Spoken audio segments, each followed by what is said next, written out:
Sastra channel நேயர்களுக்கு நமஸ்காரம். அனுதினம் ஆனந்தம் நிகழ்ச்சியில் உங்கள் அனைவரையும் சந்திப்பதில் மிக்க மகிழ்ச்சி.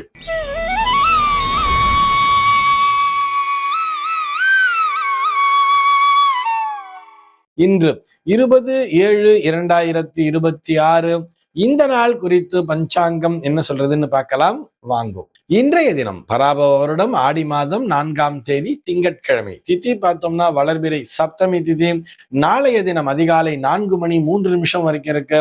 அதனை தொடர்ந்து வளர்பிறை அஷ்டமி திதியானது வந்து விடுகிறது. இன்னைக்கு நட்சத்திரம் பார்த்தோம்னா ஹஸ்தம் நட்சத்திரம் மாலை 7:07 வரைக்கும் இருக்கு.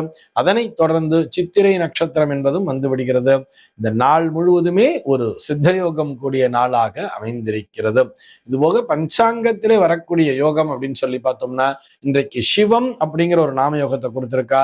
கரணம் பார்த்தோம்னா கரஜை அப்படிங்கிற ஒரு கரணத்தை கொடுத்திருக்கா. இந்த நாளானது ஒரு சமநோக்கு நாளாக அமைந்திருக்கிறது. இன்னைக்கு என்ன ஸ்பெஷல் அப்படின்னு சொல்லி பார்த்தோம்னா இன்றைய தினம் பஞ்சாங்கத்திலே வைவஸ்வத சப்தமி அப்படிங்கிறத கொடுத்திருக்கா.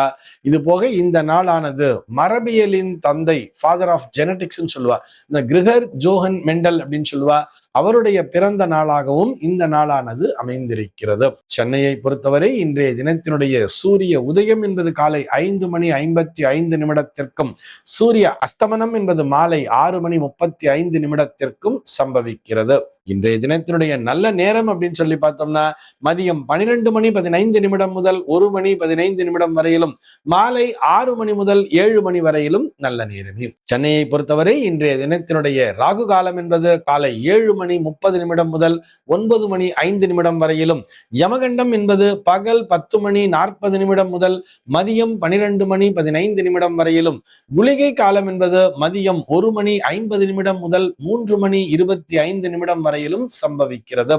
தினாந்தம் பார்த்தோம்னா இன்றைய தினம் இரவு 1:40 கொடுத்திருக்கா. சூலம் பார்த்தோம்னா இன்றைக்கு கிழக்கே சூலம் காலை 9:17 வரையில் அந்த சூல தோஷம் என்பது உண்டு. அதற்குரிய பரிகாரமாக தயிர் அறிந்துவிட்டு கிழக்கு திசையை நோக்கி பயணிக்கலாம் அப்படிங்கிறதையும் சொல்லி இருக்கா. இன்றைய தினத்தினுடைய ஆன்மீக தகவலாக, இதை ஆன்மீக தகவல்னு சொல்றதை விட ஜோதிட தகவல் அப்படின்னு தான் சொல்லணும்.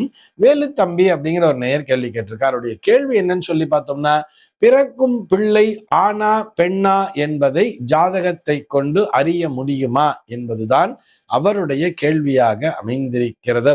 அவருக்கு நேரடியாக விடையளிக்க வேண்டும் என்று சொன்னால் நிச்சயமாக, சர்வ நிச்சயமாக 100% அறுதியிட்டு கூற இயலாது என்பதுதான். இப்படிலாம் இல்லை, எங்க ஊர்ல ஒரு ஜோசியர் இருந்திருக்கார், அவர் ஜாதகத்தை பார்த்த உடனே சொல்லுவார், உனக்கு இத்தனை ஆம்பளை பிள்ளை, உனக்கு 2 ஆம்பளை பிள்ளை 3 பொம்பளை பிள்ளைன்னு சொல்லிடுவாரு அப்படிங்கிற மாதிரி எல்லாம் நிறைய பேர் சொல்ல கேள்விப்பட்டிருப்போம். இதெல்லாம் அந்த நாள்ல 5 பிள்ளை பெத்தது, 7 பிள்ளை பெத்தது, 10 பிள்ளை பெத்தது எல்லாம் சகஜமா இருந்தது. ஆனால் இன்றைக்கு பார்த்தோம்னா, அதாவது காலதேச வர்த்தமானம் என்பது மாறிக்கொண்டே வருகிறது அல்லவா. இன்றைக்கு பார்த்தோம்னா ஒரு புள்ள பிறக்கிறதே அது ஏதோ பகீரத பிரயத்தனம்ங்கிற மாதிரி சொன்னாலே அந்த அளவுக்கு போயிடுச்சு இல்லையா காலம்ங்கிறது மாறுறது. ஆக ஒரு பிள்ளை 2 பிள்ளையோடு நிறுத்தி விடுகிறார்கள் அதிகபட்சமாக. ஆக இதுல சொல்ல முடியுமான்னு கேட்டா நிச்சயமாக முடியாது. ஏன்னு சொன்னோம்னா இன்றைக்கு இவர்கள் சரியான வயதில் திருமணம் நடத்துவதே இல்லை. இன்னைக்கு எல்லாரும் பார்த்தோம்னா நம்ம தர்மசாஸ்திரப்படியா கல்யாணம் பண்ற அந்த மாதிரிலாம் பண்றது இல்லையே. எல்லாம் நான் செட்டில் ஆகணும், நான் ஓரளவுக்கு சம்பாதிக்கணும், எனக்கு ஓரளவுக்கு எல்லாம் சேர்த்து வச்சுக்கிட்டு ஓரளவுக்கு பணம் இருக்கும்போது நான் கல்யாணம் பண்ணுவேன்னு வரும்பொழுது ஆணுக்கு ஒரு 27-28 வயசு தான் நார்மல்ங்கிற மாதிரியே வந்துட்டா. பெண்ணுக்கும் பார்த்தோம்னா 24-25 வயசுக்கு மேலதான் கல்யாணமே பண்ணுவோங்கிற மாதிரி வந்துட்டா. சர்வசாதாரணமா இன்னைக்கு 30 வயசு 32 வயசு எல்லாம் கல்யாணம் ஆகுது. இதுல பிறக்கிற பிள்ளை ஆம்பளை பிள்ளையா பிறக்குமா பொம்பளை பிள்ளையா பிறக்குமாங்கிறதெல்லாம் நிச்சயமாக பார்க்க இயலாது. 5ஆம் பாவகம் என்பது தீர்மானிக்கும் தான். அதற்கான ஜோதிட விதிகள்லாம் கொடுத்திருக்காதான். அதை வைத்து பார்க்கும் பொழுது 5ஆம் பாவகம் ஒரு ஆண் ராசியாக வருகிறது. அதிலே ஒரு ஆண் தன்மையுடைய ஒரு கிரகம் இருக்கிறதுன்னு சொன்னா அதை வைத்து ஆண் குழந்தையாக பிறக்கும் சொல்வா. அதே ஒரு ஆண் ராசியிலே ஒரு பெண் கிரகம் உட்கார்ந்து இருக்கு அப்படின்னு சொன்னா அதிலே கிரகத்தினுடைய வலிமை எப்படி இருக்கிறது. கிரகம் வலிமை குறைந்திருந்தால் அது ஆண்பளை பிள்ளையாக இருக்கும். அதே கிரகம் வலிமையாக இருந்தது அப்படின்னு சொன்னா அது பெண் குழந்தையாக பிறக்குங்கிற மாதிரிலாம் நிறைய ரூல்லாம் வச்சிருக்கா, அதெல்லாம் இல்லைன்னு சொல்லல. அதே போல 5ஆம் பாவக அதிபதி என்னுடைய நவாம்சத்திலே எப்படி இருக்கிறார் அப்படிங்கிறத வச்சு கூட இந்த அம்சத்திலே இருக்கும், பெண்ணுடைய அம்சம் கலந்திருக்குங்கிற மாதிரிலாம் சொல்லலாம். ஆனால் இது இருவருடைய ஜாதகத்தையும் பொறுத்தது. ஒருவருடைய ஜாதகத்திலே இது போல ஆண் குழந்தையினுடைய வலிமையும், பெண்ணுடைய ஜாதகம் எடுத்து பார்க்கும்பொழுது அவருடைய மனைவியினுடைய ஜாதகத்திலே ஒரு பெண் குழந்தையினுடைய வலிமையும் இருக்கு அப்படின்னு சொன்னா, அந்த நேரத்தில் எது ஒன்றாக இணையும் அப்படின்னு சொல்லி பார்க்கிறதுங்கிறது அது இறைவன் மட்டுமே அறிந்த ரகசியம். இதை 100% அறுதிட்டு சொல்ல முடியாதுன்னு தான் சொன்னேன். ஆனா அதே நேரத்துல ஆண் வாரிசுக்கான வாய்ப்பு இருக்கிறதா, பெண் குழந்தை பிறக்கிறதுக்கான வாய்ப்பு இருக்கிறதா என்பதை ஒரு ஜோதிடரால் நிச்சயமாக சொல்லிவிட முடியும். அது பெண் குழந்தையாக இருந்தாலும் கூட ஆண் தன்மையுடன் வளரும்னு சொல்வா. ஏன்னா ஒரு 5ஆம் பாவம் என்பது சிம்மமாக இருக்குன்னு வச்சுக்கோங்க. ஒருத்தர் மேஷ லக்னத்துல பிறந்திருக்கார், 5ஆம் பாவம் என்பது சிம்மமாக இருக்கிறது.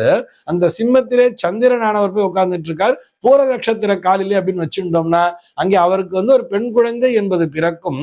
ஆனால் அந்த பெண் குழந்தையானது ஒரு ஆண் தன்மையோடு, அதாவது எப்படி சொல்லலாம், ஒரு தலைமை பொறுப்போடு இருக்கக்கூடிய ஒரு பெண்ணாக பிறக்கும் என்பது போல விதிமுறைகளை வகுக்க வேண்டும். அதே மாதிரிதான் ஒரு பெண்மணியினுடைய ஜாதகத்திலே, அவருடைய ஜாதகத்தில் 5ஆம் பாவம் 9ஆம் பாவம் இரண்டையும் ஒப்பிட்டு பார்த்து இதுல என்னென்ன கிரகங்கள் இருக்கின்றன, அந்த 5ஆம் பாவகம் என்பது அது ஆண் ராசியாக இருக்கிறதா பெண் ராசியாக இருக்கிறதா, அதுல இருக்கக்கூடிய கிரகங்கள் என்ன மாதிரி தன்மையை பெற்றிருக்கின்றன அப்படிங்கிறதெல்லாம் பார்த்துட்டு தான் கம்பேர் பண்ணி சொல்லணும். இதுல கிரகங்கள் அப்படின்னு வரும் பொழுது நமக்கு சூரியன், செவ்வாய், குரு அப்படிங்கிற கிரகங்கள்லாம் ஆண்மை தன்மையை உடையது, ஆண் தன்மையை உடையதும்பா. சந்திரன், சுக்கிரன் போன்ற கிரகங்கள்லாம் அது பெண் தன்மையை உடையதுன்னு சொல்லியிருப்பா. இதுல புதன் என்கின்ற கிரகம் வரும் பொழுது அதற்கு நபும்சகம் அப்படின்னு சொல்ற, அதுக்கு உதாரணத்துக்கு அவருடைய ஜாதகத்திலே 5ஆம் பாவத்திலே புதன் இருக்கிறது அப்படின்னா உங்களுக்கு பிறக்கக்கூடிய குழந்தை திருநங்கை குழந்தையாக பிறக்கும், அது அலித்தன்மையை உடையிருக்கும் சொல்றது எவ்வளவு பெரிய தவறான ஒரு விஷயம் இல்லையா? அதுபோல் சொல்ல முடியாதுங்கிறதுக்காக சொல்றேன். ஆக அது நிச்சயமாக முற்றிலும் தவறான கான்செப்ட் தான். அந்த மாதிரி ஜோதிடவியல் கருத்துக்கள் சொல்லவில்லை. மீண்டும் ஒரு முறை நினைவூட்டுவது என்ன தெரியுமா? பிறப்பினையும் இறப்பினையும் தீர்மானிப்பது இறைவன் தான். அதில் நம்மால் நிச்சயமாக குறுக்கே செல்ல முடியாது. ஆனால் ஆராய்ந்து பார்த்து ஒரு சில முடிவுகளை சொல்லலாம். ஜாதகத்தை வச்சுட்டு ஆராய்ச்சி பண்ணி இந்த நேரம் உனக்கு இந்த திசாபுக்திங்கிறது நடக்கிறது, உன்னுடைய மனைவிக்கு இந்த திசாபுக்திங்கிறது நடக்கிறது, உங்க 2 பேர் ஜாதகத்திலையுமே ஆண் குழந்தை பெண் குழந்தை 2 குழந்தைகளுக்கான வாய்ப்பும் இருந்தாலும் இந்த நேரம் கன்சீவ் ஆகிற நேரத்துல பார்த்தோம்னா உனக்கு ஆண் குழந்தை பிறப்பதற்கான வாய்ப்பு என்பது பெருமளவில் இருக்கிறது அப்படிங்கிற மாதிரி ஒரு வாய்ப்பினைத்தான் சொல்ல முடியுமே தவிர இந்த குழந்தைதான் பிறக்கும் என்று நிச்சயமாக அறுதியிட்டு சொல்ல இயலாது அப்படிங்கிறதுக்காக நினைவூட்டுகிறோம். இந்த ஏன் நான் இந்த நாள்ல இந்த கொஸ்டினை எடுத்துட்டு இருக்கோம் அப்படின்னு சொன்னா, மரபியலின் தந்தைன்னு சொன்னோம் இல்லையா, ஃபாதர் ஆஃப் ஜெனடிக்ஸ் அப்படின்னு சொல்லிட்டு சார் கிரகர் ஜோஹன் மெண்டல் அப்படின்னு சொல்லியிருப்போம். அவருடைய தீசிஸ்லாம் போய் நம்ம நிறைய ஆராய்ச்சி பண்ணி பார்க்கலாம். அவர் monohybrid cross, dihybrid cross அப்படிங்கிற மாதிரி எல்லாம் போட்டு இருப்பார். அதாவது எக்ஸ் குரோமோசோம், இந்த பக்கம் எக்ஸ் இந்த பக்கம் ஒய்ங்கிற குரோமோசோம் ஆண்களுக்கு கொடுத்து எக்ஸ் எக்ஸ் எக்ஸ் ஒய் அப்படிங்கிற மாதிரிலாம் நிறைய நம்ம இந்த +2 மாணவர்கள் நிறைய படித்திருப்பார்கள். அது குறித்து அது பற்றி ஆராய்ச்சியில கூட மிக தெளிவாக இந்த நேரத்திலே இந்த வயதை உடைய இந்த ஒரு பெண்மணிக்கோ அல்லது ஒரு ஆணுக்கோ இந்த குழந்தை தான் பிறக்கும் என்று அவர் ஒரு சில தீர்வுகள்லாம் சொல்லியிருப்பார். ஆனால் நிச்சயமாக அது 100% அது நிஜமாவது இல்லை என்பதுதான் இந்த ஆராய்ச்சிக்கான முடிவு அப்படிங்கிறதுக்காக சொல்லிக்கிறோம். இந்த தகவலோடு இன்றைய தினம் உங்களிடமிருந்து நான் விடைபெற்றுக் கொள்கிறேன். மீண்டும் உங்கள் அனைவரையும் நாளைய தினம் ஒரு புதிய தகவலோடு சந்திக்கிறேன். அன்பர்கள் அனைவருக்கும் அனுதினமும் ஆனந்தமாய் அமைய பிரார்த்திக்கிறேன்.